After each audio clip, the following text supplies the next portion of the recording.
This is Chapter 10, Oxidation and Reduction. This will be your first flipped classroom lesson for this year.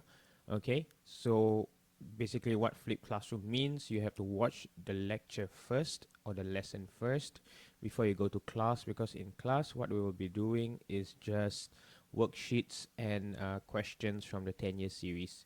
Okay, so you really need to put in the effort to watch the video and try to understand the chapter before we go into class, because if not, you will be lost in class.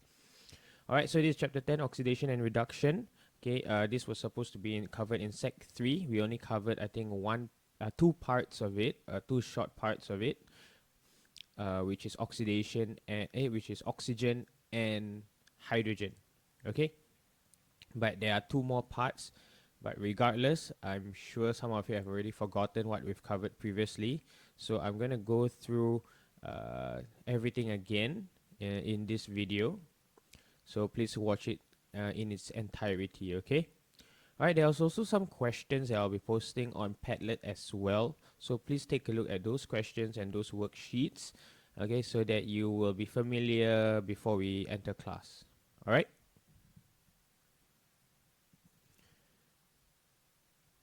Okay, so there will be two parts in this series. There will be 10.1, what are oxidation and reduction.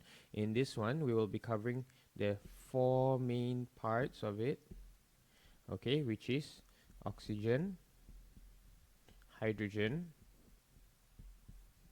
electrons, as well as the most important one, which is oxidation states.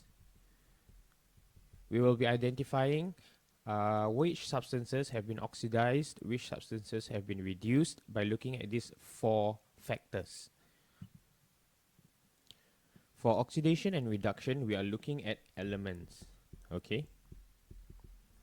So specific elements, by looking at each element, whether they have gained oxygen, whether they have lost oxygen, gained hydrogen, lost hydrogen, gain electrons or lost electrons, okay, we are looking at specific elements. Okay, so please keep that in mind. So these are the learning outcomes that you need to know. So you need to define oxidation and reduction in terms of the gain and loss of oxygen, the gain and loss of hydrogen, the gain and loss of electrons, and most importantly, okay, this one is the most important one, the increase and decrease in oxidation states. Most exams, or rather most questions, will be asking you based on oxidation states. So we'll be focusing a lot more on that compared to the other three. Okay, but it's still important for you to know the other three, so that if you look at a chemical equation, you can immediately understand or know whether an element has been oxidized or reduced. Okay, so one thing to take note is that these processes, oxidation and reduction, they always occur together. Okay, so when one element is oxidized, definitely another element in the chemical equation is reduced. So you need to find out, or rather you need to understand that reduction and oxidation occurs together, and this process is called redox reactions. Okay, so redox reactions. Okay, another thing to take note is that not all reactions are redox reactions. Okay, we will discover this more as we go along, but just to remind you, or to so that you know, not all chemical reactions are redox reactions. Only some chemical reactions are redox reactions, and it is through the four criteria which I've shared just now. So this is an example. So this is an example of a redox reaction occurring. So as you can see here, this is a bicycle wheel, right? The frame of a bicycle, and we know that the frame of a bicycle is made of iron usually, or rather steel. Okay, and steel contains iron, and this iron can rust. Okay, so when iron rusts, right, this process is a redox reaction, as iron is converted to iron oxide, okay, or rather reacts with oxygen to form iron oxide. Okay, so this is a redox reaction, which we'll see next.